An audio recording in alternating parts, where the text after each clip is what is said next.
कहानी की शुरुआत एक ऐसे शहर से होती है जहाँ की अभी हर ओर से अचानक से ज़ॉम्बीज़ आकर लोगों को काटने लगे। किसी को कोई अंदाजा तक न था कि अचानक से ये क्या हो गया। वही वे ज़ॉम्बीज़ जिन भी लोगों को काटते वे खुद भी ज़ॉम्बीज़ बन जाते। यानी कैसे तो जल्द ही पूरी दुनिया तबाह हो जाएगी। अब इसी तबाही के बीच एक जोए नाम की लड़की ज़ॉम्बी से बचकर भाग रही थी। अब ये सब शुरू कैसे हुआ?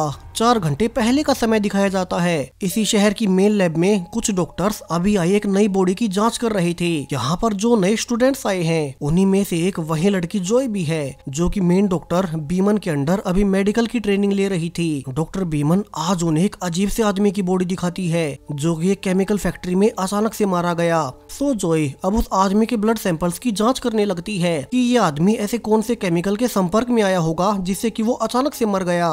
इसी बीच डॉक्टर जोए से ये भी कहती है कि उन्हें एक और आदमी मैक्स के ब्लड सैंपल्स लेने हैं जिसका कि इम्यून सिस्टम आम इंसानों से कहीं ज्यादा है। उन्होंने ऐसे इंसान को आज तक नहीं देखा। जोए अब उसी आदमी मैक्स के पास जाती है जिसकी बॉडी का इम्यून सिस्टम आम इंसानों से कहीं ज्यादा था। हालांकि जोए मैक्स को पहले से जानती थी क्योंकि वो तो उसका नेबर ही है और वो अक्सर उसका पीछा करता रहता है। जोए तो उसे पसंद भी नहीं करती, मगर फिर भी मैक्स हर जगह उसके पीछे ही रहता।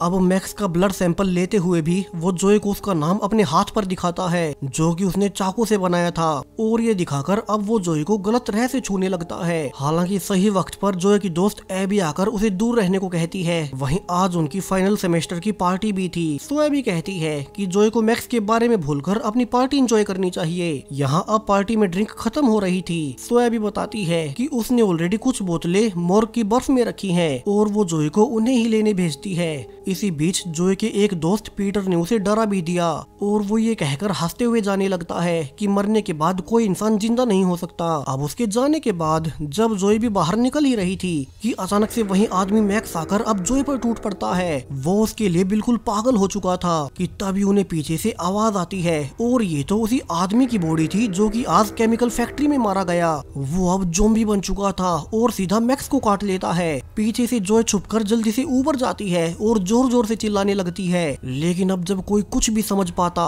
उसके पहले ही उनकी मेन डॉक्टर बीमन भी ज़ॉम्बी बनकर उन पर अटैक कर देती है और यहाँ से तो अब एक एक और भी ज़ॉम्बीज़ आकर सबको काटने लगते हैं। वहीं जोए और एबी जब दोनों उनसे बचकर बाहर भागी रही थी तो जोए तो बाहर निकल गई, मगर उसकी दोस्त एबी भी ज़ॉम्बी में फंसी गई। जोए खुद उसे अपने सामने काटने के बाद ज़ॉम्बी बनते हुए देखती है और आने वाले कुछ ही घंटों में ये ज़ॉम्बी अटैक पूरे शहर में फैल गया और कुछ ही दिनों में पूरी दुनिया में। अब उस ज़ॉम्बी एपोकलिप्स को 5 साल बीत चुके हैं। अब तक बाहर की पूरी दुनिया बर्बाद हो चुकी थी। सभी लोग ज़ॉम्बी बन चुके थे। हालांकि थोड़े बहुत लोग अभी भी जिंदा बचे हैं जो कि एक आखिरी मिलिट्री बंकर में छिपे रहते हैं। थोड़े बहुत सोल्जर्स इन आखिरी इंसानी फैसिलिटी को सेफ रखते हैं, जबकि जोए अब इस आखिरी फैसिलिटी की इकलौती डॉक्टर बची है। वो पिछले 5 सालों से उस ज़ॉम्बी वायरस का इलाज ढूंढने की कोशिश कर रही थी ताकि वे इस ज़ॉम्बी एपोकलिप्स को खत्म कर सके, वरना तो समय के साथ उनकी आखिरी इंसानी कॉलोनी भी खत्म हो जाएगी और पृथ्वी पर कोई इंसान नहीं बचेगा।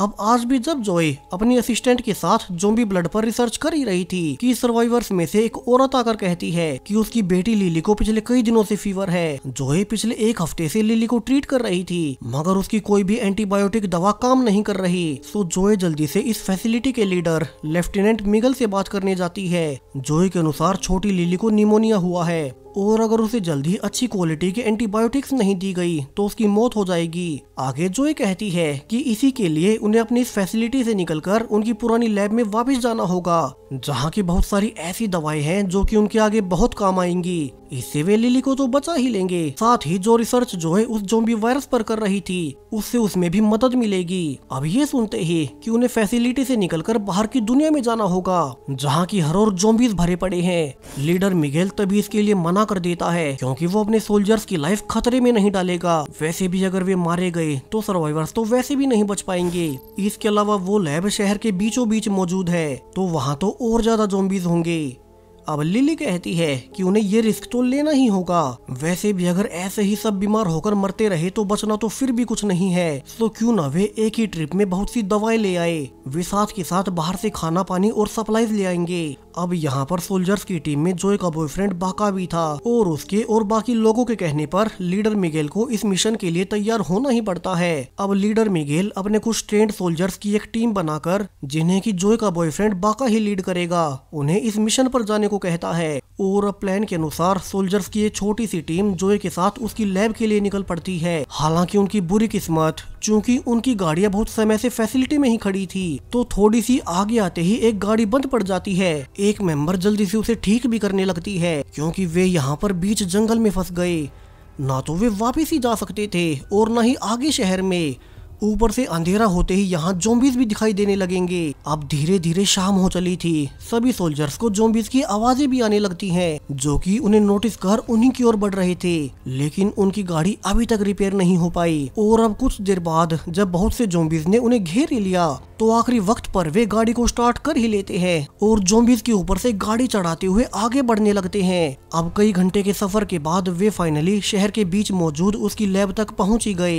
यहाँ पर बाका टीम को दो ग्रुप्स में बांट देता है। एक जोए के साथ सभी दवाइयाँ इकट्ठा करेंगे, तो दूसरा ग्रुप पास के स्टोर से खाना पानी और बाकी काम की सप्लाईज इकट्ठा करेंगे। अब वे यहाँ पर आ तो गए ही हैं, तो बाकी काम की चीजें भी वे ले पाएंगे। प्लान के अनुसार दोनों टीमें अपनी अपनी सारी चीजें इकट्ठा कर लेती हैं। लेकिन अब जोए अपनी टीम के साथ लैब के बाहर जब आ ही रही थी कि उसे अपना रूम दिखाई देता है, जिसमें कि उसने अपनी कुछ रिसर्च रखी हुई थी। हालांकि इसी बीच वो अपनी बाकी टीम से अलग हो गई और अब एक ज़ॉम्बी के उस पर अटैक करते ही जोए उस पर गोलियां चला देती है। हालांकि उसने ऐसा करके और बड़ी गलती कर दी। इन आवाजों को सुनकर बाकी टीम उसे नोटिस कर लेती है कि जोए उनके साथ नहीं है और उन गोलियों की आवाज से आसपास के सारे ज़ॉम्बीज उसी ओर जा रहे थे। फॉर्चुनेटली बाका की टीम ज़ॉम्बी से पहले जोए तक पहुंच जाती है और वे उसे लेकर ज़ॉम्बीज को मारते हुए आगे बढ़ने लगते हैं। यहाँ ज़ॉम्बीज की संख्या कुछ ज्यादा ही थी और इसी बीच एक ज़ॉम्बी उनके एक सोल्जर को काट लेता है। बाकी सोल्जर्स जानते थे कि उनका साथी अब नहीं बचने वाला, तो वे उसे पीछे छोड़कर आगे बढ़ जाते हैं। इसी बीच अब हमें वही मैक्स दिखाया जाता है, जो कि इस ज़ॉम्बी एपोकलिप्स से पहले जोए के पीछे पड़ा रहता था। वो वैसे तो अब एक ज़ॉम्बी बन चुका है, लेकिन उसमें कुछ हद तक अभी भी चेतना बाकी थी। और फाइनली पूरे 5 साल बाद उसे लैब में फिर से जोए दिख ही गई। वहीं दूसरी ओर बाकी ग्रुप अपनी गाड़ियों से फिर से फैसिलिटी में जाते हैं। अब बाका के लीडर मिगेल को ये बताने पर कि उनका एक सोल्जर मारा गया, मिगेल उन सभी पर गुस्सा करता है कि जोए की जिद के चलते उनके एक सोल्जर की जान चली गई। जोए को भी इस पर बहुत अफसोस था और वो सोल्जर की पत्नी से माफी भी मांगती है। वहीं उन्हें अभी तक अंदाजा तक न था कि उनसे एक और बड़ी गलती हो गई। दरअसल जिस गाड़ी को वे चलाकर यहाँ पर लाए थे, उसके नीचे वहीं ज़ॉम्बी मैक्स छिपा हुआ था। उस पर ज़ॉम्बी वायरस पूरी तरह से हावी नहीं हुआ था, इसलिए वो दिमाग का इस्तेमाल कर पहले गाड़ी से निकलकर बिना किसी का ध्यान खींचे बंकर के अंदर घुस जाता है। ज़ॉम्बी मैक्स को बस जोए ही चाहिए थी और वो एयर वेंट से होते हुए अंदर जाकर देखता है कि जोए अब सीधा उसी बच्ची लिली का इलाज कर रही है। और वो जब वापिस से अपनी लैब की ओर जा ही रही थी कि पीछे से एक आवाज होने से वो ये देखकर हैरान रह गई कि यहाँ तो वहीं ज़ॉम्बी मैक्स घुस आया था। हालांकि जोए जल्दी से भागते हुए अलार्म बजा देती है और कुछ सोल्जर्स उस अलार्म को सुनकर वहीं जाने लगते हैं। वहीं अब तक मैक्स जोए तक पहुंच चुका था, लेकिन अजीबोगरीब कारणों से वो खुद ही जोए को काटता नहीं है, बल्कि वो तो पहले उससे कुछ और ही चाहता था। अब तक बाकी सोल्जर्स भी वहीं आ चुके थे और वे मैक्स पर शूटिंग करने लगते हैं। हालांकि जोए उन्हें मारने से रोकती है, ये कहकर कि मैक्स एक ज़ॉम्बी होने के बावजूद इंसानी गुण शो कर रहा है और वो उस पर रिसर्च करके उस ज़ॉम्बी वायरस का इलाज ढूंढ सकेगी। वो बाकी सोल्जर्स के साथ मिल अब मैक्स को पकड़ लेते हैं और उसे अपनी लैब में ले आते हैं। वहीं जब लीडर मिगेल को इसके बारे में पता चला कि वे एक जिंदा ज़ॉम्बी को पकड़े हुए हैं, तो वो उन्हें इसकी इजाजत नहीं देता और मैक्स को अभी जान से मारने को कहता है। हालांकि जोए उसे रिवील भी करती है कि मैक्स के अंदर काफी मजबूत इम्यून सिस्टम मौजूद है। उसका उसे पास्ट से भी पता था, जब वो पहले उसका सैंपल ले रही थी। यानी कि अब मैक्स तो वैसे तो बहुत कमीना है, मगर अब उसकी वजह से इंसानियत बचाई जा सकती है। प्रेजेंट में जोए इसका सबूत देने के लिए मिगेल के सामने अपना हाथ मैक्स के सामने रखती है और मैक्स जानबूझकर उसे नहीं काटता, क्योंकि वो तो पहले उसके साथ इंटीमेट होना चाहता था। जिसके बाद तो अब मिगेल को भी मानना पड़ता है और आने वाले कई दिनों तक जोए मैक्स पर लगातार बहुत से एक्सपेरिमेंट्स करती रहती है उसे यहाँ से ये पता चला उसके मजबूत इम्यून सिस्टम की वजह से अभी तक भी उसके शरीर के बहुत से हिस्से नॉर्मली काम कर रहे हैं। इसमें उसके ब्रेन का भी हिस्सा शामिल है, इसलिए ही वो इंसानों की तरह सोच समझकर फैसले ले पा रहा है। डॉक्टर जोई को एंटीडोट बनाने के लिए मैक्स का ब्लड सैंपल्स चाहिए था और इसीलिए वो मैक्स की थोड़ी बहुत हैरेसमेंट भी सहती है। आने वाले कुछ हफ्तों में जोई ने एक प्रोसेस शुरू कर दिया था। वो अपने बॉयफ्रेंड बाका को भी बताती है कि शायद से अब उनका काम बन जाएगा, वो मैक्स के सैंपल से जल्द ही एक एंटीडोट बना पाएगी और फिर कभी कोई इंसान ज़ॉम्बी नहीं बनेगा। हालांकि इसे पूरा करने के लिए उन्हें बाहर वाले नॉर्मल ज़ॉम्बीज के भी सैंपल्स चाहिए होंगे, तभी वो पूरी तरह से अपनी वैक्सीन को टेस्ट कर पाएगी। अब ये तो और बड़ी प्रॉब्लम थी, जहाँ शुरू में बाका इसके लिए मना भी करता है क्योंकि बाहर से और ज़ॉम्बीज को लाना इसके लिए लीडर मिगेल कभी नहीं मानेगा। सो जोई कहती है कि क्यों ना वे ये सब मिगेल की इजाजत के बिना ही करें, वे उसे कुछ नहीं बताएंगे और बाका जोई के लिए अब हाँ कह ही देता है। वे अंधेरा होते ही कुछ और सोल्जर्स के साथ बाहर से जानबूझकर कुछ नॉर्मल ज़ॉम्बीज को अंदर आने देते हैं और जोई उनके सैंपल्स निकालने लगती है, लेकिन बाहर ज़ॉम्बीज की संख्या कुछ ज्यादा ही थी और सोल्जर्स उन्हें गेट पर रोक नहीं पाते। ज़ॉम्बीज अब एक झटके के साथ फैसिलिटी के अंदर घुसकर एक एक कर सभी सोल्जर्स को काटने लगते हैं। मिगेल, जिसे कि अब पता चल रहा था कि उसकी जानकारी के बिना जो ये सब करवा रही है, वो जल्दी से पहले अपने बचे हुए सोल्जर्स को अंदर बंकर में आने देता है और फिर जब वे अंदर सेफ हो गए तो वो जोए पर टूट पड़ता है कि उसी की वजह से इस बार उनके 5 से ज्यादा सोल्जर्स मारे गए। वो ये भी रिवील करता है कि जोए की बेस्ट फ्रेंड भी काट ली गई थी और वो उसे ये दिखाने के लिए कि वो कितनों की जान ले रही है, मिगेल उसी के सामने उसकी दोस्त को गोली मारता है। वो कहता है कि अगर जोई कोई आम सर्वाइवर होती तो वो कब का उसे बाहर निकलवा देता, लेकिन वो इंसानों में आखिरी बची डॉक्टर है और वो उनके बहुत काम आएगी, इसलिए वो उसे एक आखिरी मौका दे रहा है। अब जोए के पास सिर्फ 12 घंटे का समय है अपनी वैक्सीन पूरी करने का, वरना फिर वो लैब में जाकर मैक्स को जान से मार देगा। वहीं बाका मिगेल को समझाने उसके पीछे भी जाता है कि जोए कुछ गलत नहीं कर रही, बेशक से उनके साथ ही सोल्जर्स मर रहे हों, मगर वैक्सीन के बनते ही सब कुछ ठीक हो जाएगा। लेकिन मिगेल उल्टा उसे ही कहता है कि जोए उनसे झूठ बोल रही है, उसने मैक्स के हाथ पर जोए का नाम देखा था, यानी कि कहीं ऐसा तो नहीं जोए जानबूझकर मैक्स को बचा रही हो। बाका को भी ये सुनकर अजीब लगा और वो जोए के पास जाकर पूछता है कि क्या वो सच में वैक्सीन बना भी सकती है। अब जोए बाका को सारी सच्चाई बताती है, कैसे मैक्स पहले से उसके पीछे पड़ा रहता था, मगर वो उसके लिए सिर्फ एक टेस्ट सब्जेक्ट है और अगर उसे अपनी वैक्सीन ना बनानी होती तो वो खुद ही मैक्स को गोली मार देती। जो यहाँ से फिर से अपनी रिसर्च में लग जाती है। हालांकि एक दिन जब 2 और सोल्जर्स मैक्स को देखने गए तो लूसी नाम की एक सोल्जर गलती से मैक्स के कुछ ज्यादा ही करीब चली गई, जिससे मौका पाकर मैक्स उस पर झपट पड़ा। उसके अंदर अपनी इंटेलिजेंस तो थी ही, सो उसने मौके का फायदा उठाकर अपने हैंडकफ्स की चाबी निकाल ली। वहीं अब तक जोए अपनी रिसर्च में बहुत आगे बढ़ चुकी थी और उसे कंफर्म भी हो गया कि अब उसकी वैक्सीन लगभग तैयार है, लेकिन वो इसके बारे में बाहर किसी को भी बता पाती।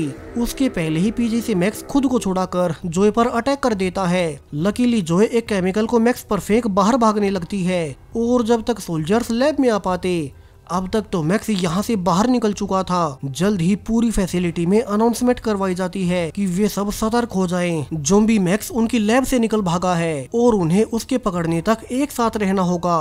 क्या पता वो अकेले में किस पर अटैक कर दे। वहीं छोटी लिली, जो कि जोए की दवा के बाद अब रिकवर कर रही थी, उसे बाहर घूमते हुए अपनी माँ दिखाई देती है, लेकिन अब उसके पुकारने पर रिवील हुआ कि उसकी माँ तो अब ज़ॉम्बी बन चुकी थी, यानी कि मैक्स ने उसे पहले ही काट लिया होगा। लिली की माँ अब उसे काटने उसके पीछे भागने लगती है। हालांकि पीछे से मैक्स आकर उसकी माँ को ही मार देता है और लिली को किडनैप कर लेता है। यह उसका एक प्लान था और वो लिली को लेकर जोए के सामने जाता है ताकि जोए खुद को उसे सौंप दे। वो उसके सामने शर्त रखता है कि वो लिली को अभी छोड़ देगा, मगर जोए को उसके साथ इस फैसिलिटी से बाहर जाना पड़ेगा। अब लिली को बचाने के लिए जोए मान ही गई और मैक्स लिली को छोड़कर जोए को अपने साथ लेकर बाहर निकलने लगता है। लेकिन जैसे ही उसने बाहर का गेट खोला कि बाहर के और भी ज़ॉम्बीज अंदर आकर जोए को काटने की कोशिश करने लगते हैं। मैक्स अब खुद ही जोए को बाकी ज़ॉम्बी से बचा रहा था, जहां अब तक मिगेल की टीम भी यहां आ चुकी थी और वे ज़ॉम्बीज को मारने लगते हैं ताकि वे उनके बंकर के अंदर न घुस सके। इसी बीच एक गोली मैक्स के कंधे पर भी जा लगी और जोए इसी का फायदा उठाकर लिली के पीछे पीछे बाहर भाग जाती है, जबकि मैक्स भी उसका पीछा करते हुए बाहर निकल आया। जोए जल्दी से लिली के साथ एक अबेंडन घर में छिप गई। वही मैक्स उन्हें ही ढूंढ रहा था, लेकिन इस बार जोए नहीं डरती और वो मैक्स को धोखा देकर उसे जान से मार ही देती है। तो वहीं फैसिलिटी में ज़ॉम्बीज़ लगातार बढ़ते हुए सोल्जर्स को काटते जा रहे थे। जोए के बॉयफ्रेंड बाका को भी एक ज़ॉम्बी काट ही लेता है। सो मिगेल जल्दी से गेट बंद कर देता है ताकि बाहर के और ज़ॉम्बीज़ अंदर ना आ सके। बाका उसे याद भी दिलाता है कि जोए और लिली अभी बाहर ही हैं, मगर मिगेल इस बार उसकी एक नहीं सुनता। दोनों बहस कर ही रहे थे कि एक और ज़ॉम्बी आकर अब मिगेल को ही काट लेता है। वहीं दूसरे बाकी के सोल्जर्स भी एक एक कर काटे जा रहे थे। आखिर में बाका, जो कि खुद भी काटा जा चुका है, वो लिली और जोए के लिए गेट दोबारा खोल देता है। उसे ये भी पता था कि कुछ ही देर में वो खुद ज़ॉम्बी बन जाएगा और इसीलिए वो खुद को मारने लगता है। किसी बीच जोए सही वक्त पर आ गई और उसने रिवील किया कि उसकी एंटी ज़ॉम्बी वैक्सीन अब पूरी बन चुकी है और उसकी मदद से वो बाका को फिर से ठीक कर पाएगी। वो आने वाले कई दिनों तक बाका का इलाज करती रहती है। बाका पहला इंसान था जिस पर की वैक्सीन टेस्ट हो रही थी और फाइनली वो कामयाब ही रही। अब कई हफ्तों के बाद फाइनली बाका फिर से नॉर्मल हो गया। वहीं इससे भी बड़ी बात कि जोए की बनाई इस वैक्सीन से अब दोबारा कोई आम इंसान ज़ॉम्बी नहीं बनेगा और बचे कुछ इंसान यहाँ से एक नई सिविलाइजेशन शुरू करेंगे। इसी हैप्पी एंडिंग के साथ ये मूवी यहीं पर खत्म हो जाती है। चैनल को सब्सक्राइब करें और भी ऐसे ही ज़ॉम्बी मूवीज के लिए। Thank you.